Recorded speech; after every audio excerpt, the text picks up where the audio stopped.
ಉಡುಪಿಯಲ್ಲಿ ವಿದುಷಿ ದೀಕ್ಷಾ ಅನ್ನುವರು golden book of record ಅಧಿಕಾರಿಗಳ ಸಮ್ಮುಖದಲ್ಲಿ ದಾಖಲೆ ನಿರ್ಮಿಸಿದ್ದಾರೆ. 9 ದಿನಗಳ ಕಾಲ ಅಂದ್ರೆ 216 ಗಂಟೆಗಳ ಭರತನಾಟ್ಯ ಮಾಡಿ ವರ್ಲ್ಡ್ ರೆಕಾರ್ಡ್ ಮಾಡಿದ್ದಾರೆ. 170 ಗಂಟೆಯೇ ಇದುವರೆಗಿನ ದೊಡ್ಡ ದಾಖಲೆಯಾಗಿತ್ತು. ಆದ್ರೀಗ ದೀಕ್ಷಾ ಈ ದಾಖಲೆಯನ್ನ ಮುರಿದು ವಿಶ್ವ ದಾಖಲೆಯನ್ನ ನಿರ್ಮಿಸಿದ್ದಾರೆ.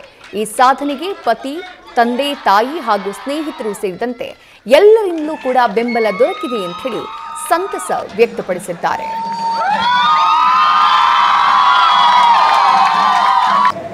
ಎಲ್ರಿಗೂ ನಮಸ್ಕಾರ.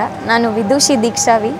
ರೀಸೆಂಟಾಗಿ ಎಲ್ರಿಗೂ ಗೊತ್ತಿರೋ ಹಾಗೆ 216 ಅವರ್ಸ್ ಭರತನಾಟ್ಯಂ ಮಾಡಿ golden book of world record ಮಾಡಿದ್ದೇನೆ. ಇದರದ್ದು ಜರ್ನಿ ಹೇಗಿತ್ತು ಅಂತ ಹೇಳೋದಾದರೆ, ನನ್ನದು ಭರತನಾಟ್ಯಂ ಜರ್ನಿ. ನಾನು 3 ವರ್ಷ ಇರುವಾಗಿನಿಂದ ನನ್ನಮ್ಮ ನನ್ನನ್ನು ಡ್ಯಾನ್ಸ್ ಕ್ಲಾಸಿಗೆ ಹಾಕಿದ್ರು. ಬಟ್ ನನಗೆ ಇಂಟ್ರೆಸ್ಟ್ ಇರಲಿಲ್ಲ. ಲೇಟರ್ ಆನ್ ಹಾಗೆ ಇಂಟ್ರೆಸ್ಟ್ ಬಂತು.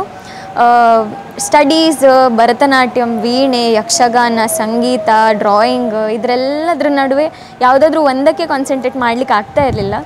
ಸೊ ಈಗ ಏನೋ ಒಂದು ಸ್ಟೆಪ್ ತಗೊಂಡೆ, ಮಾಡಿದೆ, ನನಗೆ ಆಯಿತು ಮಾಡಲಿಕ್ಕೆ.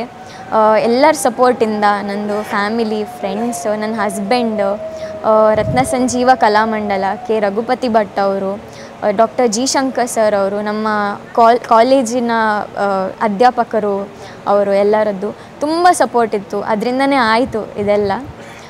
ಈವನ್ ಮೀಡಿಯಾದವರದ್ದು ಕೂಡ ತುಂಬ ಸಪೋರ್ಟ್ ಇತ್ತು. Thank you so much.